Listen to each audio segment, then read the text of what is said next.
Current.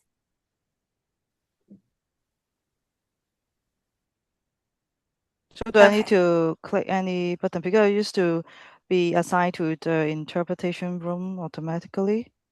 Yes, it should have put you automatically into the interpretation room. Yes. Okay, please join that room. Okay, I will join it again. Thank you. Thank you. Okay, I apologize, everyone. Um, we're going to go ahead and restart. As I mentioned, this webinar will be recorded, and so the recording has begun. And we're going to go ahead and again, thank you, Cami, for your patience and all our participants. Go ahead and start our presentation. Hello, everyone. Okay, reset. Welcome to today's session. Today, we are looking at pausing and intentionally shifting the lens, moving from exclusion to inclusion by deepening our understanding of behavior, examining how bias and perception can shape our responses, and exploring supportive practices that foster connection, belonging, and equity for all children. Throughout our time together, we will reflect on how our approaches, systems, and support can better meet children where they are, particularly those most impacted by exclusion, and how inclusive, developmentally appropriate practices create stronger outcomes for children, families, and early learning communities. It is now my pleasure to introduce Karen Chain, Branch Chief of Program Quality and Improvement Branch here at the Child Care and Development Division. Karen provides visionary leadership in advancing high quality, inclusive early learning environments across our state, and her commitment to equity, family partnership, and child well-being continues to guide and strengthen our work. Next slide, please. Thank you so much, Cami, and welcome everyone to today's session. When Governor Gavin Newsom signed Assembly Bill 2806 into law, California made a clear statement about our values. We took a strong step forward in prioritizing inclusion over exclusion and in recognizing the importance of protecting the mental health and well-being of our youngest and most vulnerable children.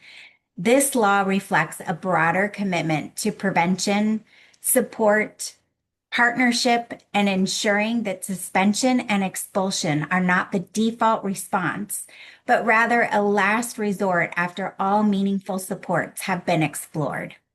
We also know that exclusion has not affected all children equally.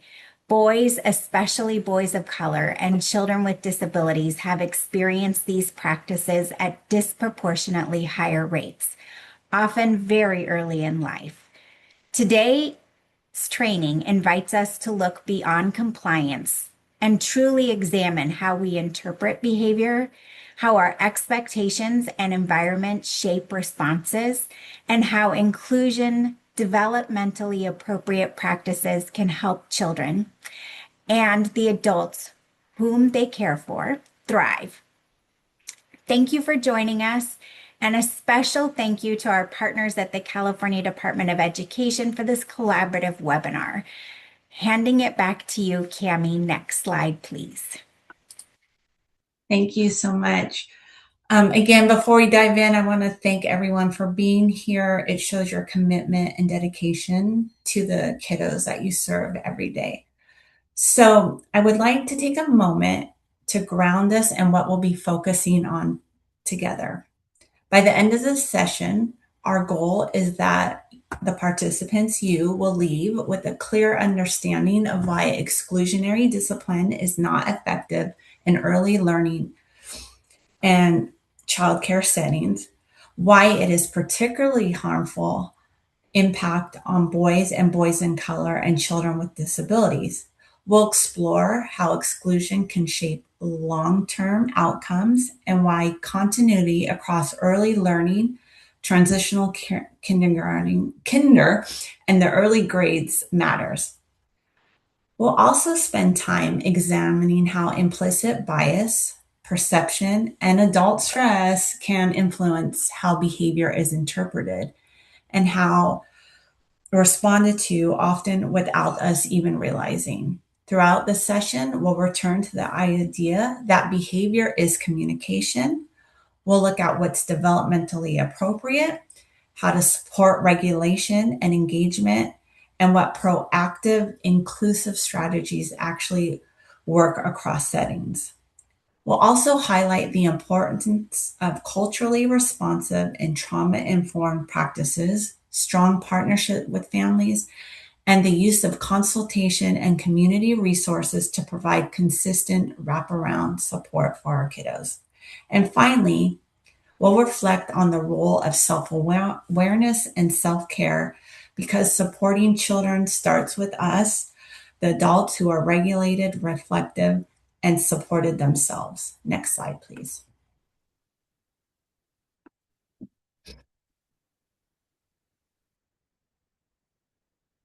This training is not just about shifting from exclusionary practices to inclusive ones, but it's about inclusion in its core. If you think about any time, maybe your own childhood or with your own children, when they've been excluded from something, how it really hits at the core of who we are. But before we examine what exclusion practices look like, we must first understand why inclusion matters, not just in the moment, but for the long haul. Inclusion is not simply a strategy. It's a foundation for belonging, development, and equity. If we only talk about what not to do, we miss the deeper purpose. Inclusion is not just about the absence of exclusion. It's the intentional creation of environments where children feel safe, valued, and connected. When we understand that shift becomes more than compliance, it becomes a commitment. Next slide, please. Inclusion is not simply the absence of expulsion or suspension. It's the active, intentional practice of ensuring children remain connected to learning, relationships, and opportunity. When we get inclusion right, we do more than prevent removal. We strengthen development. Inclusion means every child has equitable access to learning and participation. Children remain connected to the program and their peers. Adults respond to behavior as communication. Environments adapt to support the child. The positive impacts of inclusion include strengthening social emotional development, building secure relationship and trust, reducing escalation and persistent behavior challenges. It also improves long-term outcome for children and interrupts patterns of disparity. Next slide, please. Why exclusion, not exclusion, helps children thrive. When we see what may look like a child acting out, it's easy to label the behavior as challenging. But behavior is communication, if we just remember that. Children are often expressing needs they don't yet have the skills or words to explain. If we respond with exclusion, we push the signal rather than understand the need behind it. Inclusion shifts that response. Instead of removing a child, we provide support and teach the skills they're still developing, like self-regulation and problem solving and effective communication. Equity matters here as well. Not every child starts from the same place, and some need more support to succeed. And when children feel included, they feel that they belong. That sense of belonging builds confidence, resilience, and the foundation children need to learn and thrive. Now that we've defined inclusion and its impact, let's look what happens when systems rely on exclusionary responses. Next slide, please. What is exclusionary discipline and why it is ineffective and harmful? Let's take a closer look at what exclusionary discipline really means and definitions, how it shows up in early learning setting, and most importantly, why it's ineffective and often harmful to children and families we serve. First, exclusionary discipline refers to practices that removes a child from their regular early childcare setting due to behaviors adults may find challenging. Next slide, please. The following definitions appear on Prevention of Suspension and Expulsion of Young Children in Childcare and Early Education Settings website. Expulsion is the permanent dismissal of a child from a program in response to a child's behavior. Suspension is any removal of a child from part of the program day or prevention of a child from attending the program for one or more days in response to the child's behavior. So now that we have the definitions, let's take a look at what it looks like in actual settings. Next slide, please. A few examples might look like the following. Suspension for aggressive behavior. A four-year-old child hits another child during playtime. The teacher calls the parent to pick the child up immediately and tells them the child is suspended for 3 days. Early pickup. A teacher regularly calls a parent to pick up their child early whenever the child seems upset or has difficulty following directions, effectively reducing the child's time in care. Isolating a child. A preschooler who struggles with sitting still is frequently removed from the group activities and left alone to calm down, sometimes for longer periods without adult support, leading to social isolation. Now that we see what exclusion practice look like, let's take a look at why these practices are harmful. Next slide, please. When a young child is suspended or expelled, it's more than just a momentary setback. It disrupts their development in powerful ways.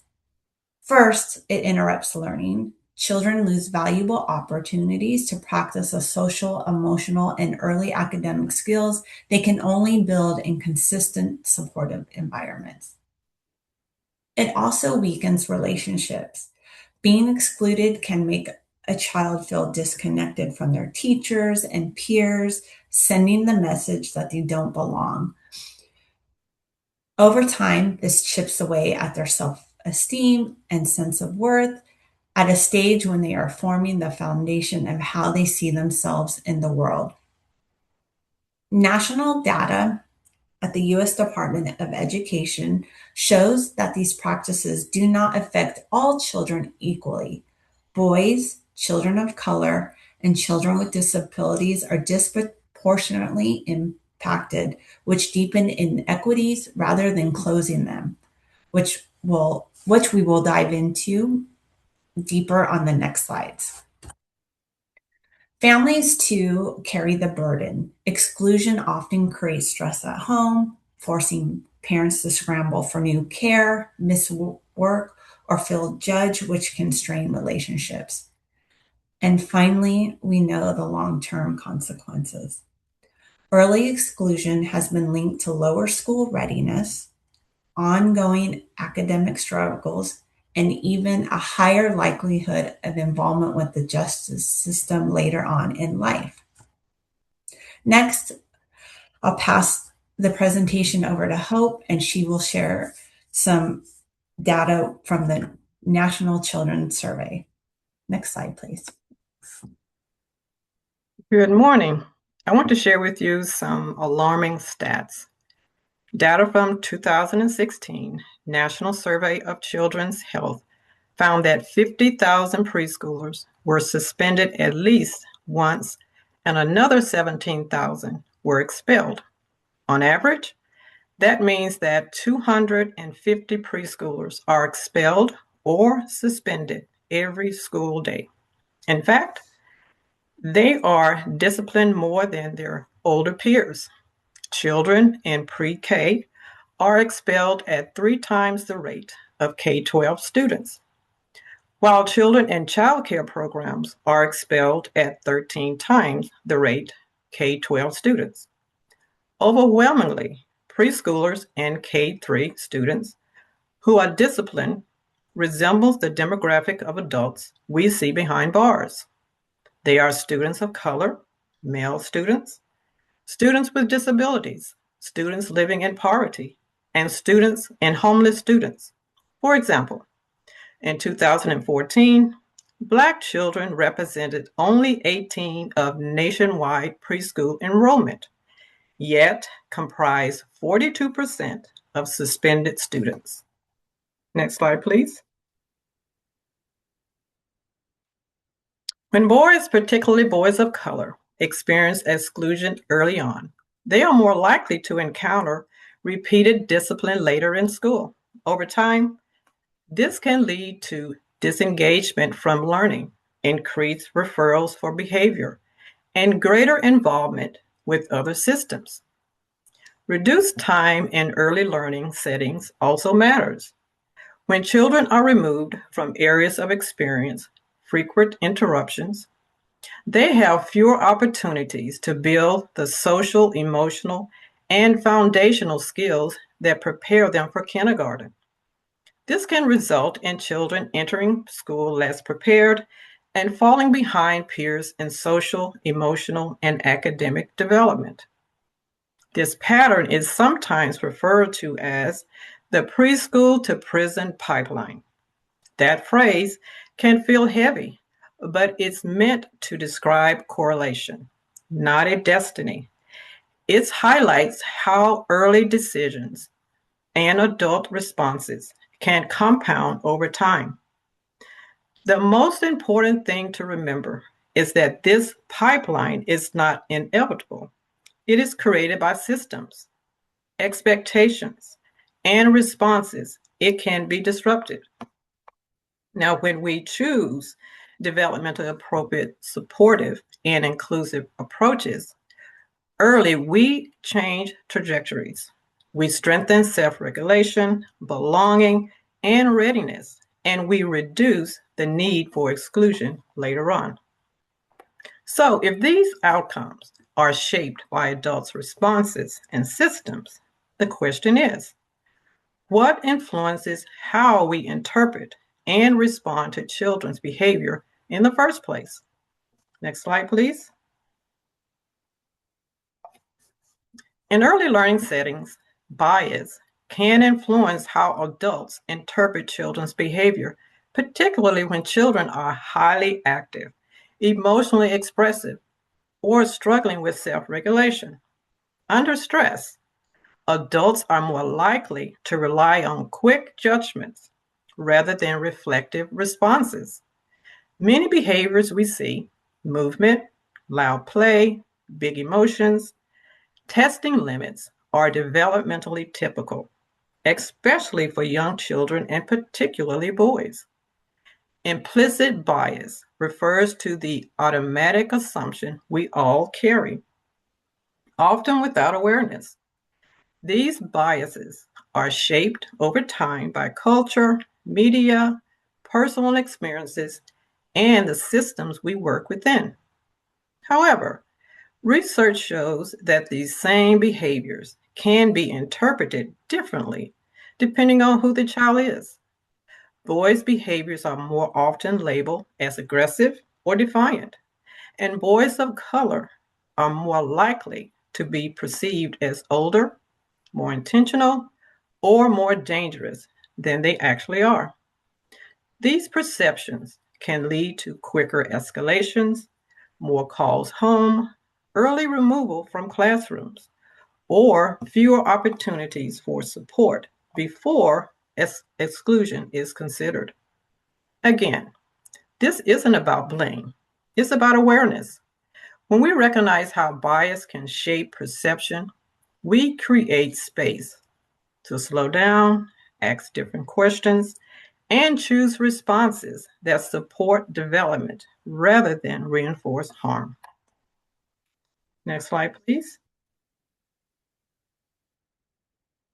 Before we move on, I would like to share a short video that NPR that shares findings from a study that helps illustrate how quickly and unconsciously perception can shape interpretation. As you watch, I invite you to simply notice what comes up, not to judge yourself, but to reflect on how our brains make meanings under pressure. Please play the clip. There's a new study out of the Yale Child Study Center that I had to read a few times just to believe what it was telling me. The researchers recruited about 135 preschool teachers. They had them watch video footage of 4 kids playing: a black boy, a black girl, a white boy, and a white girl. And they told the teachers, their subjects, watch the video, there may be some challenging behaviors. As soon as you see something that could become challenging, hit the enter key on your keypad. Well, here's the trick. There was no challenging behavior. The researchers were using eye scan technology to see which child the teachers were looking at the most. And what they found is that the teachers, both white and black alike, spent the most time watching the black boy, waiting for bad behavior that never came. There's one more really interesting headline in this study, which comes later. The teachers were also given a 1-paragraph description to read of a hypothetical child with a stereotypical name who behaves pretty badly in class, pushes, scratches, throws toys. And some of the teachers were also given some biographical information that helped make sense of that behavior.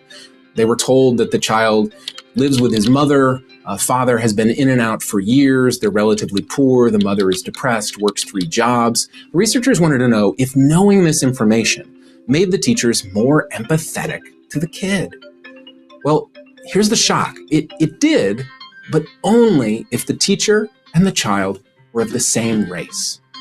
If the teacher and the child, a white teacher and a black child, or even a black teacher and a white child, knowing that biographical information, those teachers were less empathetic towards those students. And here's why this matters. Imagine if this is true, if there's this empathy deficit in preschool, well, imagine where else that's true.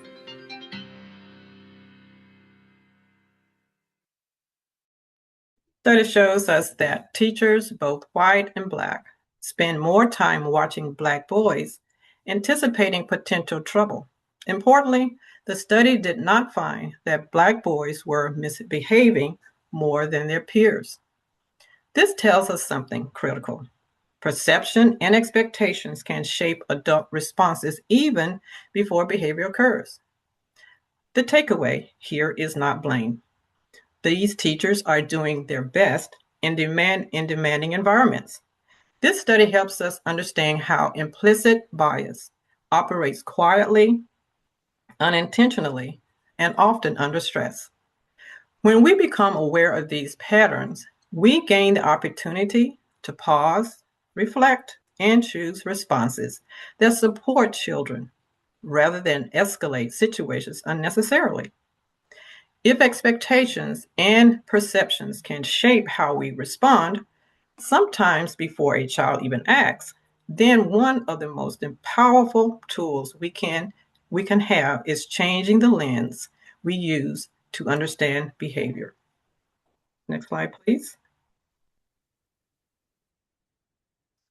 So let's pause for a moment and look back and take stock in what we've already covered. We've looked at what exclusionary discipline looks like in early learning settings and why it's harmful, especially during such a critical period of development. We've seen that exclusion is not evenly applied. Boys, and particularly boys of color, are impacted at disproportionately higher rates, and those early experiences can shape long-term outcomes. We've also reflected on how implicit bias and perception can influence our responses, often without us realizing it. All of this leads us to an important question. If exclusion is not the answer, then what is?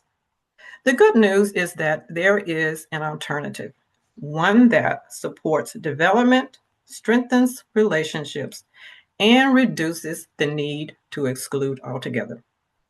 Next, Cami will share understanding behavior as communication. Next slide, please. Thank you, Hope. Okay, first and foremost, understand behavior as communication is the first step in preventing exclusionary discipline. It starts with shifting our perspective. Instead of seeing behavior as something to punish, we need to see it as a message, a form of communication. Every behavior, even the challenging ones, is telling us something about what a child needs, feels, or is trying to express. Or even our older children, my 18-year-old loves to slam the door. I'm always thinking, what is he trying to tell me right now?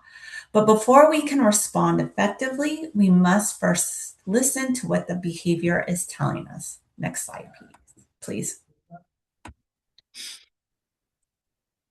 Behavior is a form of communication in young children. Infants, toddlers, and young children often lack the language skills or emotional regulation to express their needs, wants, or feelings with words. Instead, they use behavior as their primary way to communicate. Even when children have language, behavior can feel like the fastest way for children to get a response. Young children are wired to seek connection and safety, and behavior is often the most effective tool they have. Rather than asking, how do I stop this behavior? A more helpful question would be like, what is the child trying to communicate? And how can I meet that need in a healthier way? A child might hit, cry, withdraw, run, or scream, not because they're being bad, but because they're trying to tell us something. Maybe I'm tired, I don't feel safe, I need help, I need connection. These behaviors are signals, not defiance, disrespect, or manipulation.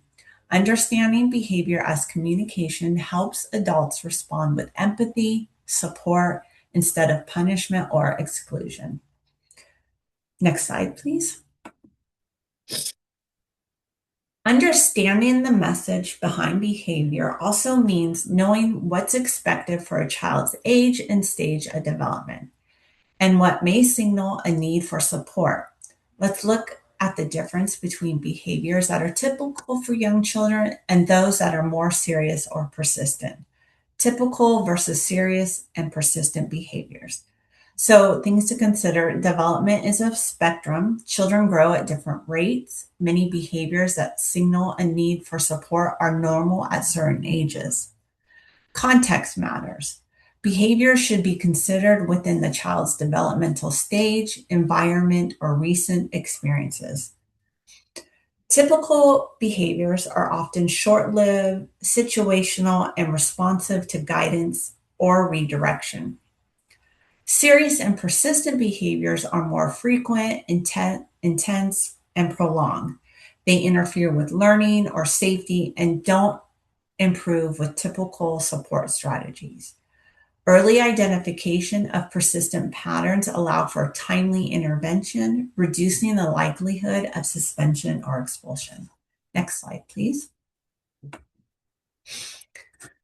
Now that we understand what behaviors signal a need for support can look like and why it happens, now we will shift our focus to what we can do up front, the prevention and proactive strategies that set children up for success before challenging circumstances even start. Next slide, please. Proactive, not reactive, preventing behavior challenges before they start. Once we know what's typical and what might require more support, the best next step is prevention. By setting up our environments, routines, and interactions thoughtfully, we can reduce the likelihood of behaviors that signal a need for support before they even start. First, create predictable routines. Children feel safer and more cooperative when they know what to expect. Structure supports self-regulation. Consistency helps children predict what's coming next, reducing anxiety-driven behaviors. Preparing children for changes in activities to avoid anxiety or resistance. But also note that multiple transitions are also a common cause of frustration, so keeping those to a minimal is useful. Prevention begins with environment. Thoughtful design of a physical and emotional environments can remove any triggers before they even happen. Design supportive environments. Arrange spaces to reduce crowding, noise, and overstimulation. Teach and model positive behaviors. Use role play, stories, consistent language. Don't wait for problems to occur. Model and teach the behavior you want to see during calm moments. Please note that practicing these moments doesn't mean when the child is completely dysregulated. This means teaching this stuff like in everyday situations during the normal routines ahead of time. By practicing replacement behavior only after helping the child to regulate, calm down if they are completely dysregulated. Build strong relationships. Positive, responsive connections with caregivers reduces stress and promote regulation. Relationships are the foundation to preventing behaviors that signal a need for support. Offer choices, encourage independence, and reduce power struggles. Identify and address triggers early. Watch for signals of fatigue, hunger, sensory overload, and reinforce positive behavior consistently. Acknowledge effort as well as outcomes. And I want to emphasize reinforcing positive behaviors. If you see behaviors that are positive, that was really good. Thank you for doing that. And that positive reinforcement goes a long, long way. Next slide, please. I will now pass it over to Hope to go over some supportive responses to behavior. The previous slide touched on ways that we can reduce or prevent behaviors that signal a need for support. However, let's dive into when moments arise in children that we find challenging. Now, we look at the communication behind behavior and use challenging moments to teach new skills, offer choices, and name emotions. Collaborate with caretakers and specialists to create action plans that build success.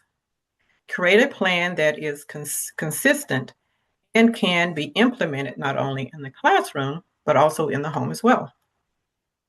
Now, supportive responses focus on understanding the why behind the child's behavior and meeting their needs with empathy and guidance rather than punishment.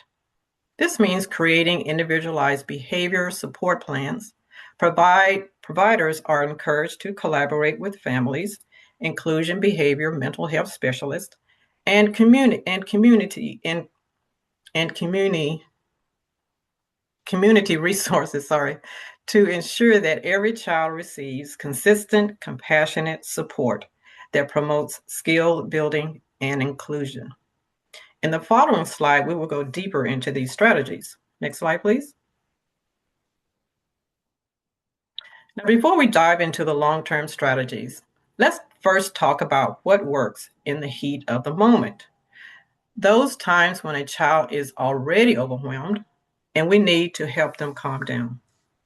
Now, keep in mind, what may seem like a crisis is not the time to teach replacement skills. A child will not be able to learn a new skill if dysregulated. Stay calm yourself. Children mirror adult emotions.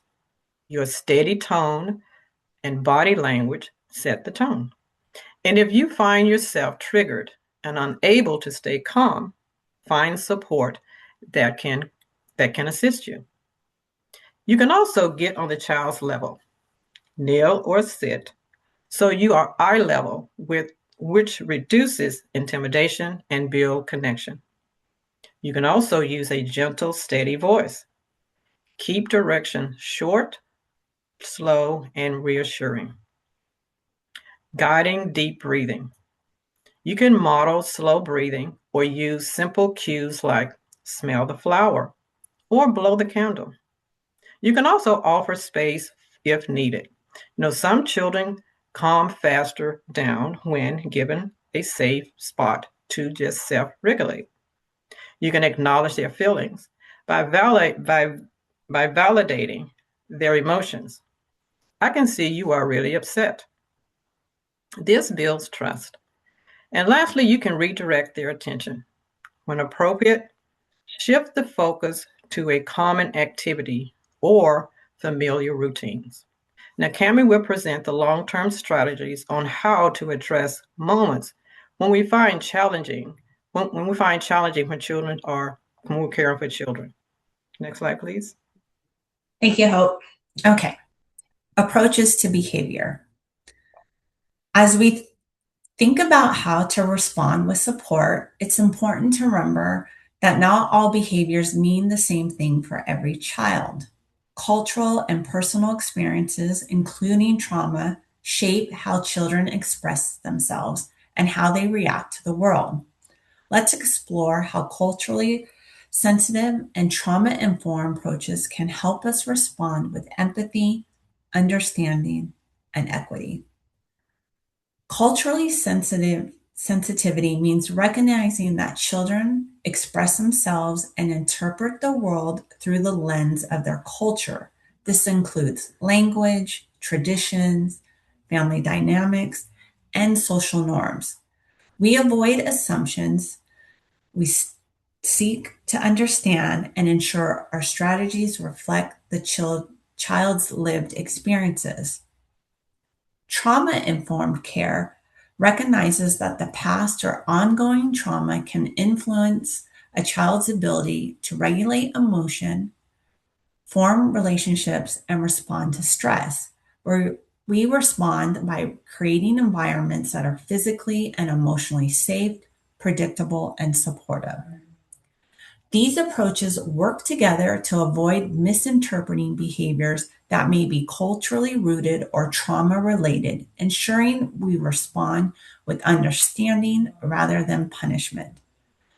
The ultimate goal is to foster connection before correction, building trust and resilience that supports the child's long-term well-being. Hope is going to present a scenario to put everything we presented thus far into practice. Next slide, please.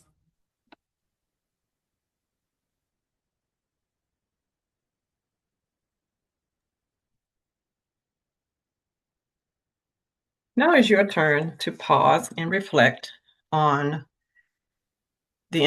what we have already covered.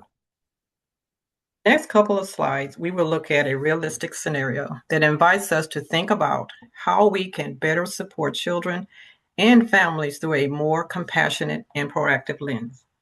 Now, as we move through a story, consider what might a child be communicating through their behavior? And also, how can we respond in a way that strengthens connection, inclusion, and trust? Next slide, please. Malik, age 5, is bright, verbal, and deeply curious. He often asks questions during instructions, talks excitingly with peers, and prefers hand-on activities. During instruction, seated activities, Malik becomes restless and sometimes speaks out of turn. When redirected multiple times, he raises his voice, crosses his arms, and refuses to participate. Now, the staff describes Malik as defiant and note that he is sent out of group activities more frequently than some of his peers. Next slide, please. Let's pause and reflect. What might Malik's behavior be communicating about his engagement, learning style, and self-regulation needs? He could be trying to communicate a need for active, hands-on learning rather than prolonged sitting. He could also be communicating, it's difficult for me to self-regulate doing less engaging or high structured activities. How might assumptions about behavior, tone, or intent influence how Malik's actions are interpreted compared to other children? Well, bias, especially for boys and boys of color, can lead to behaviors being viewed as more intentional or problematic than similar behaviors in peers. So, how could repeated exclusion from a group activity shape Malik's relationship with school, adults, and his sense of belonging over time? It could signal to him, you don't belong here. And lastly, what developmentally appropriate inclusion strategies could support Malik's participation while maintaining a safe and supportive learning environment for all children? By providing Malik with opportunities for movement, hands-on learning, and structured ways to participate, such as turn and talk or questions time. Be better aligned with his learning style and supportive engagement. You could also use a co-regulation positive reinforcement and predictable routines to support his self-regulation while keeping him included in the learning environment. Before we transition to Heather from Lee's office, let's take a quick moment for a knowledge check. Cami will launch a poll to get us thinking about what we just discussed. Thank you, Hope. Okay, so I'm going to launch a poll. We've been talking, a lot and giving you a lot of information. So this is just a little knowledge check, see if what we've been talking about has resonated and settled in. There we go. You'll see a poll on your screen if you can just answer that. The first question, Malik's behavior may be best understood as intentional defiance, a need for discipline, a mismatch between his learning style and the environment, or lack of respect for adults, or all the above. Let's see. And if you answered a mismatch between his learning style and the environment, you are correct. And then the second question, repeated exclusion from group activities can lead to improved behavior over time, stronger relationship with peers, increased sense of belonging, or disengagement and negative self-identity. So everyone's doing really well. So if you selected disengagement and negative self-identity, good job. Thanks, everyone. And now I am going to pass the presentation over to Heather from LEAD, and she's going to be sharing some awesome resources. Thanks so much, Cami. So I'm going to share a little bit about the importance of collaboration and share a few resources with you. So while we each play an important role in supporting children, it's important to remember we're never in this alone. There's resources, specialists, and community partners that are ready to help. And when we all work together, we can provide the consistent wraparound support that every child deserves. However, before we start exploring outside resources, it's important to start with the most valuable resource we already have, and that's the child's family. They really hold the key to understanding the child's history, culture, and their needs. Next slide, please.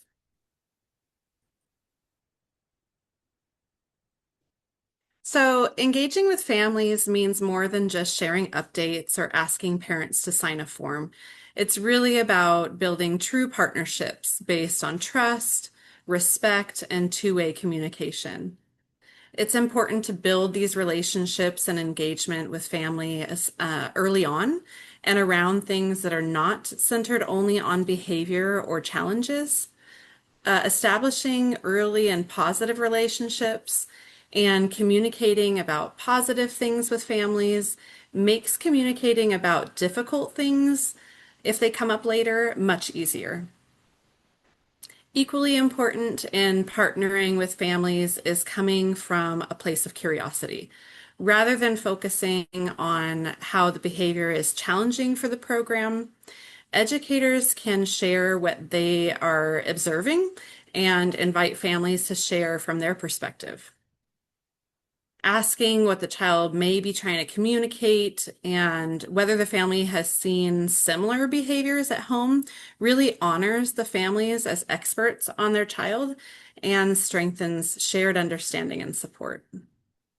So this can include things like asking families about their child's strengths, their interests, their triggers, and their calming strategies. Inviting them to share cultural traditions or routines that really help to comfort their child, and also collaborating together on behavior support plans so strategies are consistent between the home and the program. When families feel valued and heard like this, they're more likely to engage in problem solving and creating a unified support system where children feel safe, understood, and really set up for success. Next slide. So supporting children's behavior doesn't stop within the walls of the program. It's about creating a circle of support that includes families, as we just talked about, as well as specialists and community resources, all working together to help children thrive. Next slide, please. So there are several resources available to support programs in responding to children's social and emotional needs. And we'll place all the links for these in the chat as I share them. So don't worry, you can explore these later.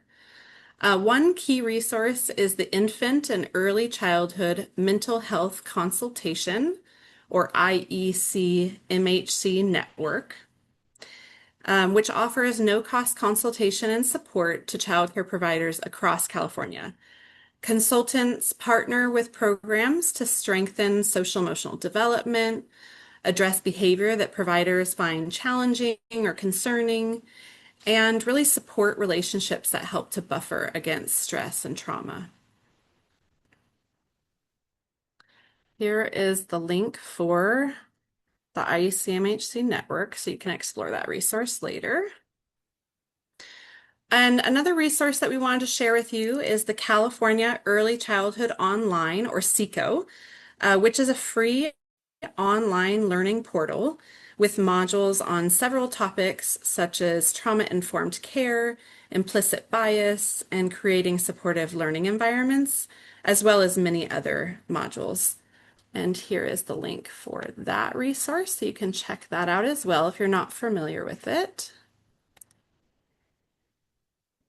All of these modules are self-paced, and you can earn professional development hours as modules are completed.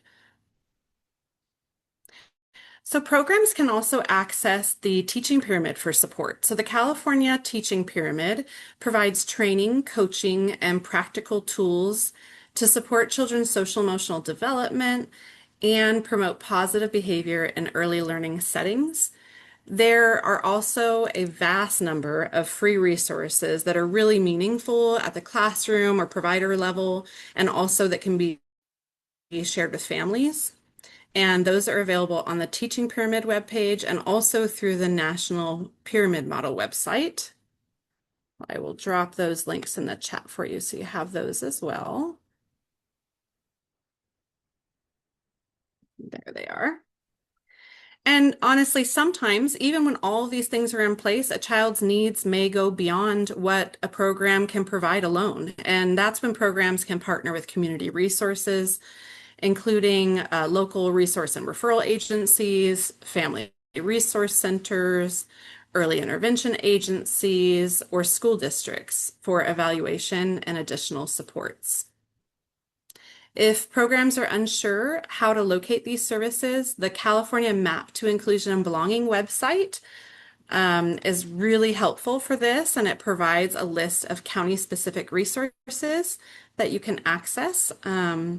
And families can also access additional resources through services like 211 and the California Parent and Youth Helpline.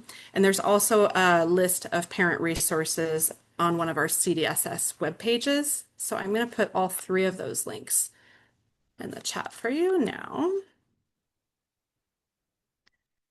There they are. So you can check those out as well. Next slide, please.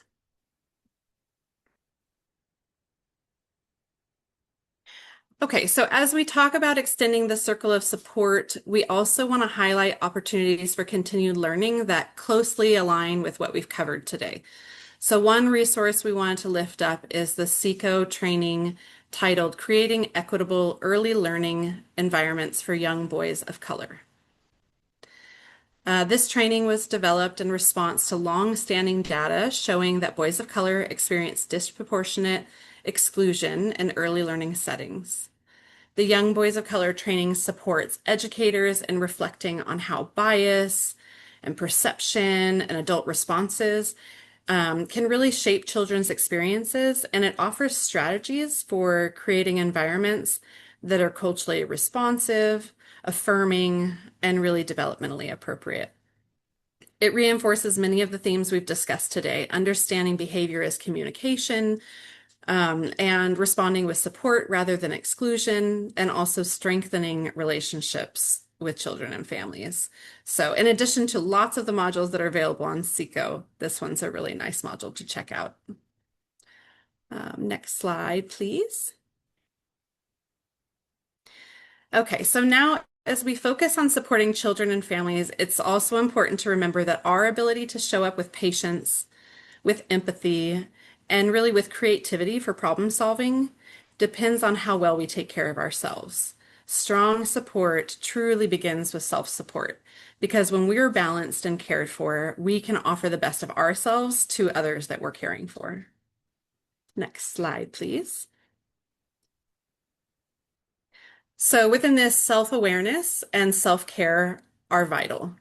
Self-awareness helps us notice what's happening internally, our thoughts, our emotions, and our assumptions, especially in challenging moments.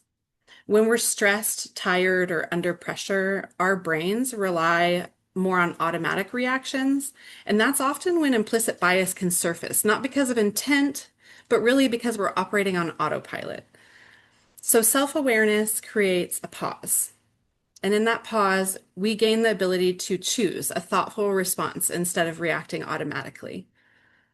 And self-care really supports that self-awareness. When we take care of ourselves, we're better able to stay calm, observe what the child's behavior might be trying to communicate to us, and respond in ways that supports their development. So this can include things like pausing and taking a breath before we respond, recognizing our own triggers and signals of stress, using grounding techniques that we found really work for us, like maybe deep breathing or positive self-talk, and also stepping away briefly if it's safe to do so, and taking time afterwards to reflect and reset. So next, Kim from CDE will discuss the importance of looking beyond early care and extending inclusion across the transitional kindergarten to third grade continuum. So I'll pass it over to you, Kim. Thanks, Heather. Okay. We've spent much of today focused on the early learning and care because prevention starts early. What happens in these first years matters deeply for children's development, regulation, and sense of belonging. But inclusion doesn't stop at preschool. As children move into transitional kindergarten, and the early elementary grades, the same principles still apply. Developmentally appropriate practice, awareness of bias, supportive responses, and a focus on mental health and belonging. This next section is going to look beyond early learning to highlight how California is aligning efforts across the TK3 continuum to support continuity, equity, and long-term success for children and families. Next slide, please. Okay, so if inclusion is the foundation, transition are the bridge. The transition to kindergarten represents a major shift in expectations, relationships, and learning environments. When there is discontinuity between preschool and elementary settings, children face increased risk for academic challenges, such as social social adjustment difficulties, and lower self-regulation.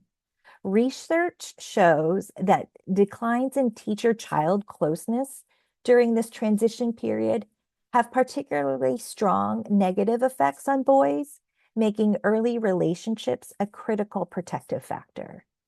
Boys and boys of color are disproportionately impacted when expectations are misaligned and responses are exclusionary, and children from historically marginalized communities are less likely to receive robust transition supports. Transitions are often where disparities widen, but systems intentionally align relationships, expectations, and supports. Transitions can protect belonging. Strong relationships centered transitions reduce exclusion, sustain equity across systems, and ensure that children experience connection rather than correction during this pivotal moment. Next slide. The CDE has developed the transition to elementary toolkit, which provides essential structure and guidance to ensure children maintain connection, identity, and support as they move from early learning settings into elementary school. Designed to promote coherence across systems, the toolkit supports county, district, and local leaders, as well as educators in ECE, TK, and elementary settings, in developing aligned policies and strategies that protect belonging for children and families during this critical transition. This toolkit supports smooth and effective transition to TK, K, and first grade. I will put let me see if I could put the link to the chat in this for the toolkit.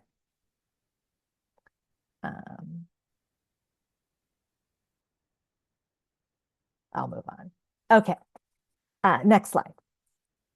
Within the Transitions Toolkit, you'll find practical, user-friendly resources designed to support continuity from the early learning to kindergarten and beyond. These include transition planning templates, family communication guides, relationship building strategies, reflection tools, sample policies, and planning frameworks, and guidance on developmentally appropriate practices in early elementary setting. Next slide. Inclusion must continue across systems because without aligned transitions to early elementary grades, thanks, Shachi. Without the transitions to early elementary grades, children, especially boys and boys of color, are more likely to experience disrupted relationships, abrupt shifts in expectations, and exclusionary responses.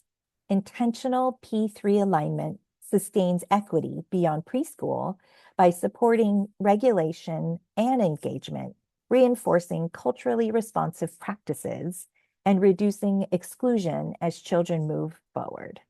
Transitions do not become seamless by chance. They become seamless by design. Next slide.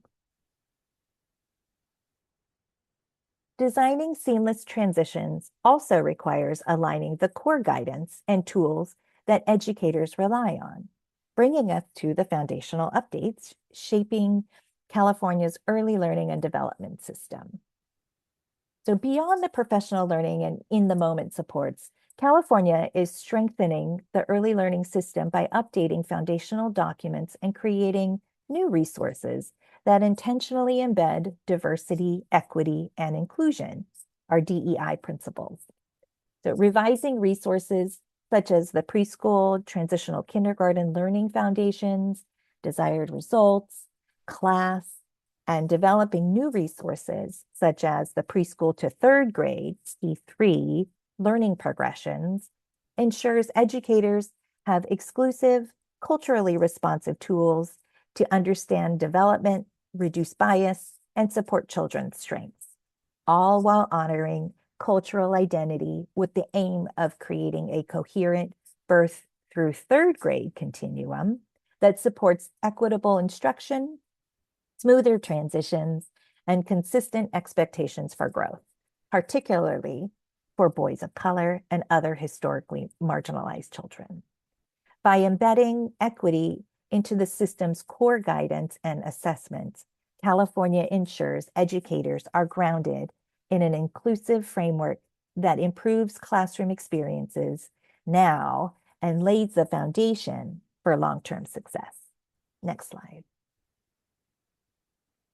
As we consider the alignment with the TK3 continuum, these early learning strategies can carry forward into the elementary grades, creating consistency and sustained impact over time.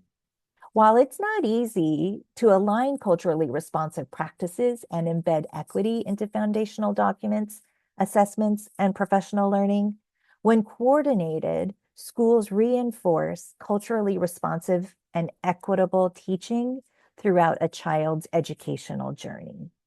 This coordinated approach reduces disparities early and leads to long-term benefits, including stronger academic outcomes, deeper family partnerships, and a more inclusive education system. Next slide. Sustaining this alignment across grades depends on equipping educators with the skills and awareness needed to put equity-centered practices into action, bringing us to a few of California's professional learning efforts. CDSS and CDE have developed targeted professional learning publications and learning modules available on CECO to support educators in creating equitable early learning environments, particularly for young boys of color. These free, accessible modules, many offered in English, Spanish, and Chinese, address critical topics such as implicit bias, culturally responsive and trauma-informed practices, and building respectful partnerships with families. This professional learning highlights California's commitment to systemic change through educator empowerment. By investing in ongoing, accessible professional learning, the state equips educators with the skills and confidence to lead equity-focused practice, strengthen family engagement, and create learning environments where all children, especially boys of color, can thrive. Theories like creating equitable early learning environments for young boys of color, which Heather talked about earlier, can provide concrete strategies to disrupt disproportionate discipline, fostering affirming classrooms, and to support educator wellness. These resources emphasize intentional communication of love, respect, and genuine care, as well as self-care for educators to ensure long-term effectiveness.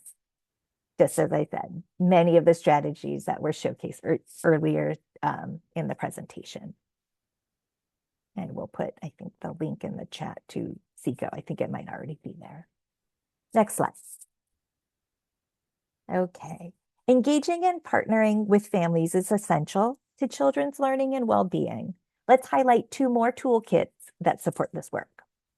Quality Counts California's Family Engagement Toolkit is designed for early educators, coaches, home visitors, and trainers to strengthen day-to-day relationships with families.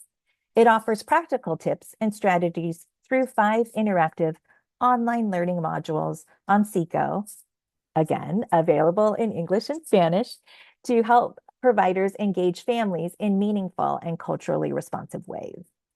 Additionally, the Family and Community Partnerships Toolkit focuses on systems-level family partnerships across preschool through 3rd grade, P3 settings.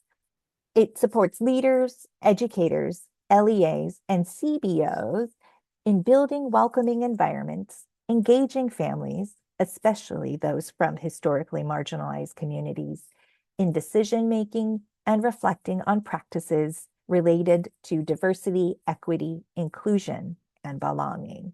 Together, these toolkits complement one another by supporting both everyday family engagement and shared partnerships that center families as vital contributors to children's educational journeys. Strong family partnerships are a critical pillar of inclusion and they are most effective when embedded within a comprehensive system designed to move early education from exclusion to inclusion. Next slide. As we consider changing the lens and moving from exclusion to inclusion, California must ensure caregivers and teachers are supported by a comprehensive coordinated system, not isolated strategies. This system includes ongoing professional development and coaching, access to mental health and behavioral supports, strong family partnerships, and exclusive or inclusive learning environment. Together, these elements equip educators to respond proactively to children's diverse needs, address challenging behaviors without exclusion, and create classrooms that are culturally responsive, accessible, and supportive of social emotional growth. Equally important is the focus on data-driven improvements, aligned policies, and community partnerships that sustain inclusive practice, using data to monitor equity, clear policies that reinforce inclusion, leadership support, and wraparound services, such as mental health and early intervention, ensure educators are not working alone. A multi-tiered system of support brings these components together, making inclusion a shared, sustainable practice that benefits children, families, and educators alike. Now I'll pass the presentation back to Cami, who will close us out. Cami? Thank you, Kim. Really useful information. Okay, so before we close, let's revisit why exclusion, harm, and inclusion and the supportive practices we've discussed here today are the key takeaways for creating environments where every child can thrive. Next slide, please. As we close, I want to leave you with a few key reminders. Exclusionary discipline harms children and is not the answer. Instead, we need to see behavior as communication, a signal that a child needs support, not removal. When we use supportive strategies like redirection, teacher replacement skills, and offering choices, we keep children engaged and connected to learning. It is also essential to respond with trauma-informed and culturally responsive practices so every child feels safe, respected, and understood. Families and specialists are valuable partners in this process, and together we can create stronger, more consistent supports. Ultimately, inclusion builds healthier childcare settings and classrooms, stronger relationships, and better outcomes for children. By choosing support over exclusion, we are giving every child the opportunity to thrive. Again, I want to thank everyone for attending. Really shows your dedication and commitment to the kids that you care for every day. And now I'm going to pass it over to Shakshi to share some contact information. Thank you, everyone. Thank you, everyone, for attending. We appreciate your patience with everything. Here is the Early Childhood Wellness and Inclusion Team's contact information, as well as the California Department of Education's. This information is also in our chat. Feel free to review the chat for all the links provided today. And I'll give you a few minutes to do that if you want to look through the chat and look through our contact information or any links. Next slide, please.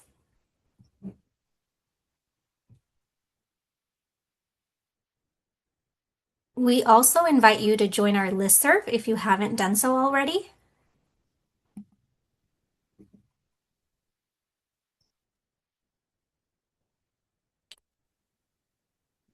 And with that, we just want to thank you again for attending our webinar. Have a good day.